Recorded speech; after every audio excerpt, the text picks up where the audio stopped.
자, 우리 다 같이 사도신경으로 신앙 고백하겠습니다. 전능하사 천지를 만드신 하나님 아버지를 내가 믿사오며 그 외아들 우리 주 예수 그리스도를 믿사오니 이는 성령으로 잉태하사 동정녀 마리아에게 나시고 본디오 빌라도에게 고난을 받으사 십자가에 못 박혀 죽으시고 장사한 지 사흘 만에 죽은 자 가운데서 다시 살아나시며 하늘에 오르사 전능하신 하나님 우편에 앉아 계시다가 저리로서 산 자와 죽은 자를 심판하러 오시리라. 성령을 믿사오며 거룩한 공예와 성도가 서로 교통하는 것과 죄를 사하여 주시는 것과 몸이 다시 사는 것과 영원히 사는 것을 믿사옵나이다. 아멘.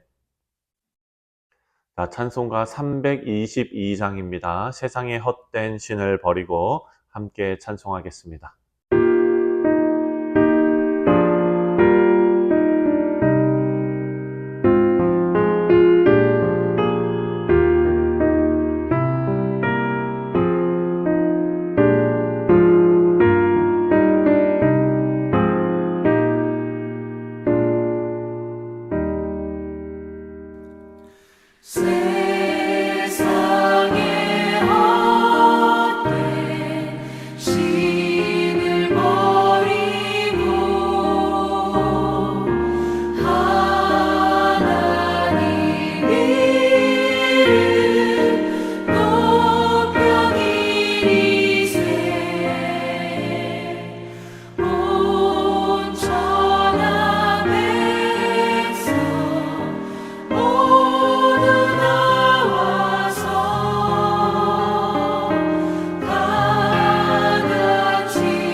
자, 오늘 우리가 함께 묵상할 하나님의 말씀은 예레미야 45장입니다. 45장 1절부터 46장 12절까지 말씀입니다.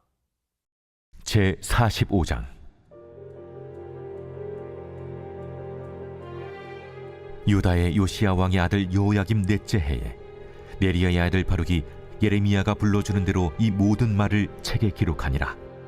그때 선지자 예레미야가 그에게 말하여 이르되, 바루가, 이스라엘의 하나님 여호와께서 내게 이같이 말씀하셨느니라. 내가 일찍이 말하기를 화로다. 여호와께서 나의 고통에 슬픔을 더하셨으니 나는 나의 탄식으로 피곤하여 평안을 찾지 못하도다. 너는 그에게 이르라. 여호와께서 이와 같이 말씀하시기를, 보라, 나는 내가 세운 것을 헐기도 하며 내가 심은 것을 뽑기도 하나니 온 땅에 그리하겠거늘 내가 너를 위하여 큰 일을 찾느냐? 그것을 찾지 말라. 보라, 내가 모든 육체에 재난을 내리리라. 그러나 내가 가는 모든 곳에서는 내가 너에게 내 생명을 노량물 주듯 하리라. 여호와의 말씀이니라. 제 46장.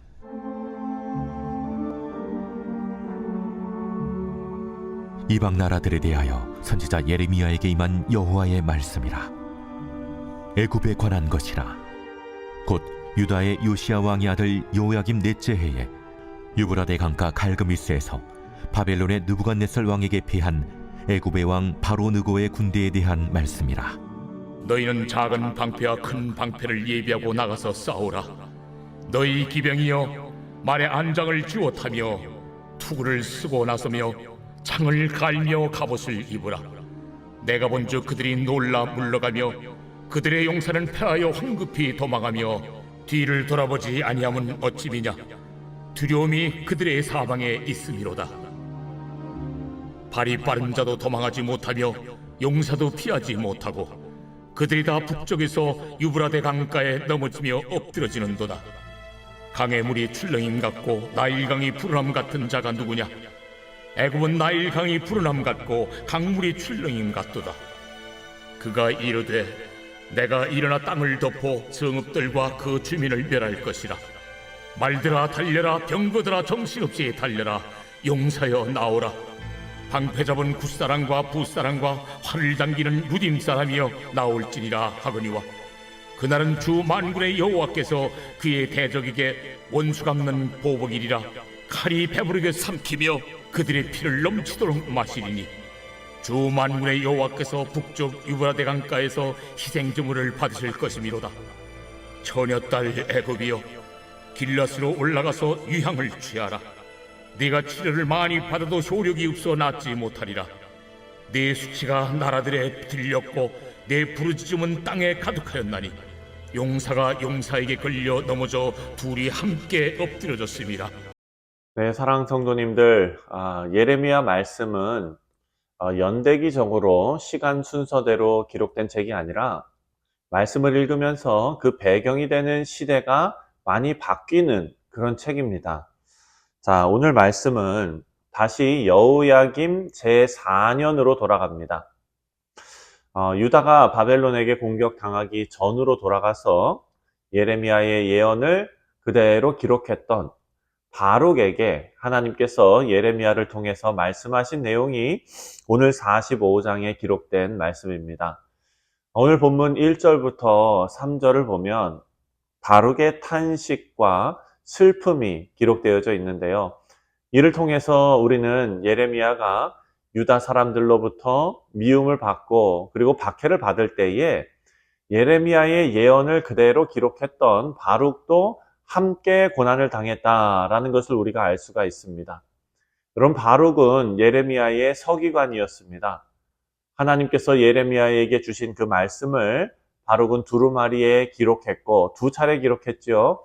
그리고 예레미야가 감옥에 있을 때 대신 사람들에게 그 말씀을 낭독했습니다.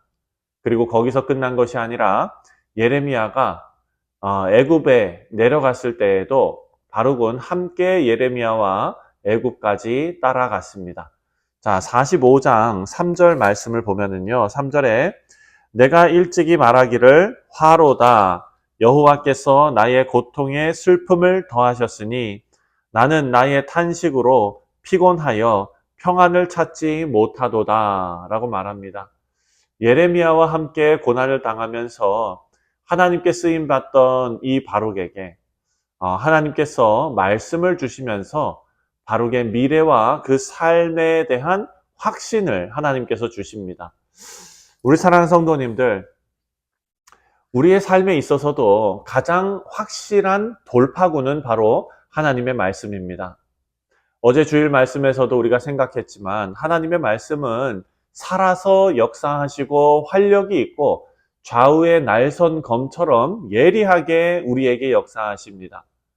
바룩을 향한 하나님의 말씀을 살펴보면은요, 4절과 5절에 하나님께서 바룩을 이렇게 위로하셨습니다. 4절과 5절입니다. 너는 그에게 이르라. 여호와께서 이와 같이 말씀하시기를 보라. 나는 내가 세운 것을 헐기도 하며 내가 심은 것을 뽑기도 하나니 온 땅에 그리하겠거늘 내가 너를 위하여 큰 일을 찾느냐? 그것을 찾지 말라. 보라. 내가 모든 육체에 재난을 내리리라. 그러나 내가 가는 모든 곳에서는 내가 너에게 내 생명을 노량물 주듯 하리라. 여호와의 말씀이니라. 아멘. 여러분, 이 말씀에서 우리가 주목해야 할 점은 하나님께서 바룩을 위로하실 때 아이고 얼마나 힘드니 조금만 견뎌라 힘내라 이런 위로가 아니었다는 것입니다. 하나님의 위로는 4절 말씀에 나오는 대로 나는 나의 세운 것을 헐기도 하고 나의 심은 것을 뽑기도 하나니 이런 식으로 위로하십니다. 이것이 위로일까? 여러분, 사실 이런 표현은 예레미야에 나오는 가장 핵심적인 표현이고 내용입니다. 바룩에게 그 어떤 말보다 하나님의 하나님 되심, 하나님의 주권을 알려주십니다. 그 주권을 선포하십니다. 지금 이 시간이 하나님의 심판의 때이며 이 심판을 통해서 하나님의 뜻을 이루어 가신다라는 것을 보여주시는 것입니다. 그리고 5절 말씀에 뭐라고 말씀하시냐면 내가 너를 위하여 큰 일을 찾느냐라고 말씀하십니다. 이 말씀은 바룩이 당하는 고난이 바룩 자신을 위해 당하는 고난이 아니라 하나님의 나라와 말씀을 위해 이 고난과 어려움을 당한다라는 말씀입니다.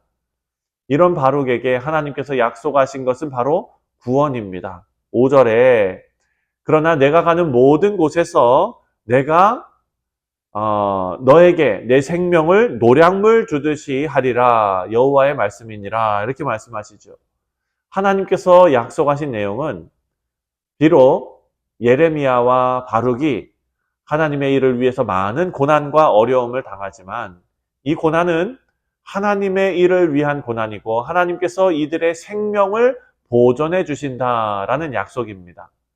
우리 사랑하는 성도님들, 보통 사람들은요 자신의 삶을 성취하기 위해서 그 성취, 그 성과를 위해서 노력하면서 살아갑니다. 회사를 다니면서 승진하기 위해서, 높은 자리로 올라가기 위해서, 고액의 연봉을 받기 위해서 노력하고 자신의 미래를 위해 투자하고 또 뼈를 깎는 노력으로 자신의 미래를 위해 자기 개발을 합니다. 공부를 하고 투자를 하며 노력하며 살아갑니다. 하지만 이 시대를 살아가는 우리 성도들에게는 하나님께서 다른 사명과 다른 달란트를 주셨습니다. 우리가 현실 속에서 여러 가지 어려움을 마주할 때 좌절하고 낭망할 수 있지만 그때 하나님께서 바룩에게 주신 이 말씀이 우리 모두에게 큰 위로가 됩니다. 하나님께서 바룩에게 던진 질문입니다. 내가 너를 위하여 큰 일을 찾느냐?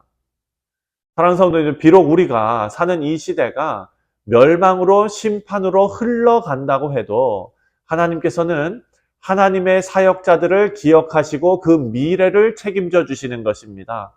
우리 모두는 하나님 나라를 위한 사역자들입니다. 내가 너를 위하여 큰 일을 찾느냐라는 하나님의 이 질문은 우리에게 자신감을 주시는 말씀입니다. 지금 우리가 하는 모든 일, 여러분들이 회사에서 생활하며 일하는 일, 직장에서, 여러분의 사업과 일터에서, 가정에서, 학교에서 모든 일 가운데 성도로서 자녀를 양육하는 일, 성도로서 직장을 다니는 일, 성도로서 사업을 하는 일, 이 모든 일에 하나님께서 이렇게 질문하십니다. 내가 너를 위하여 큰 일을 찾느냐? 우리 삶의 주인이 하나님이시다라는 것을 확인시켜 주시는 말씀입니다. 사랑하는 성도님들, 하나님의 이 말씀은 우리에게 자유함을 줍니다. 우리가 하나님의 능력만 의지하고 순종할 때 하나님께서는 모든 일을 선하게 이루십니다. 우리는 하나님의 뜻을 모르는 세상 사람들에게 예레미야와 바룩이 했던 것처럼 끝까지 하나님의 뜻을 전해주고 성경의 원리대로 우리가 먼저 살아가면서 그 원리를 전파해야 합니다. 왜냐하면 우리가 예레미야를 통해서 묵상한 것처럼 하나님의 영원한 뜻과 하나님의 모든 사역은 현재를 살아가는 우리 모두에게도 주신 사명이고 사역이기 때문입니다. 우리가 앞으로 예레미야 말씀을 끝까지 다 살펴보겠지만 예레미야 시대에는 멸망으로 끝났습니다. 그 뒤의 말씀을 미리 잠깐 살펴보면은요, 예레미야의 그 끝을 보면 바벨론으로 끌려간 18살짜리 왕이 있었죠. 바로 여호야긴입니다. 여호야긴이 풀려난 사건을 언급하면서 예레미야가 끝납니다. 하나님은 뽑으시는 분이시고 또 심으시는 분이십니다. 심판과 회복은 성경에서 나오는 전형적인 하나님의 은혜입니다. 여러분, 우리가 율법을 통해 우리가 죄인이라는 것을 깨닫게 됩니다. 이것은 빠져나갈 길이 없는 심판을 일깨워 주는 것입니다. 그래서 역설적으로 예수님의 십자가를 우리가 바라보게 되었습니다. 하나님의 은혜를 바라보고 하나님을 의지하는 자에게는 하나님의 은혜로만 구원받는다. 그리고 하나님의 은혜로만 회복된다라는 복음의 원리가 깨달아지게 되는 것입니다. 사랑하는 성도님들, 우리 삶에서 복음의 원리를 생각하시면서 예수님의 십자가를 우리의 삶을 증거하는, 우리의 삶으로 주님의 그 십자가의 사역을 증거하는 우리 복된 성도님들 다 되시기를 주님의 이름으로 축원드립니다. 기도하겠습니다. 하나님 아버지 감사합니다. 아버지여, 우리가 복된 삶을 살기 위하여 하나님 앞에 지혜를 구합니다. 주님, 오늘 주신 하나님의 그 말씀처럼 바룩에게 하나님께서 위로하셨던 것처럼 아버지여, 우리가 하나님의 하나님 되심을 바라보며 위로를 얻는 복된 성도들 되게 하여 주시옵소서. 오늘 하루도 하나님께서 맡겨주신 곳에서 하나님의 뜻을 위하여 아버지여 그 뜻을 이루어내는 우리 모두 되게 하시며 하나님께서 눈동자와 같이 우리 모두를 지켜보호하여 주시옵소서. 감사드리오며 예수님의 이름으로 기도하옵나이다. 아멘. 하늘에 계신 우리 아버지여, 이름이 거룩히 여김을 받으시오며 나라가 임하시오며 뜻이 하늘에서 이루어진 것 같이 땅에서도 이루어지이다. 오늘 우리에게 일용할 양식을 주시옵고 우리가 우리에게 죄 지은 자를 사하여 준 것 같이 우리 죄를 사하여 주시옵고 우리를 시험에 들게 하지 마시옵고 다만 악에서 구하시옵소서. 나라와 권세와 영광이 아버지께 영원히 있사옵나이다. 아멘. 네, 사랑하는 성도님들, 오늘 월요일 우리가 교육부서를 위해서 기도하는 날인데요. 어제부터 우리 중고등부 학생들이 산에 올라가서 수련회를 지금 진행하고 있습니다. 그래서 우리가 앞으로 수요일까지 안전하게 자녀들이 은혜 받고 돌아올 수 있도록 아침마다 우리 자녀들을 위해서, 교육부서를 위해서 함께 기도하겠습니다. 오늘도 우리 아이들에게 주어진 그 일정 가운데 성령 하나님께서 개입하셔서 그 모든 순서가 은혜의 시간이 될 수 있도록 위해서 기도해 주시고 안전하게 지낼 수 있도록 또 함께 기도해 주시기를 바랍니다. 다 같이 기도하겠습니다.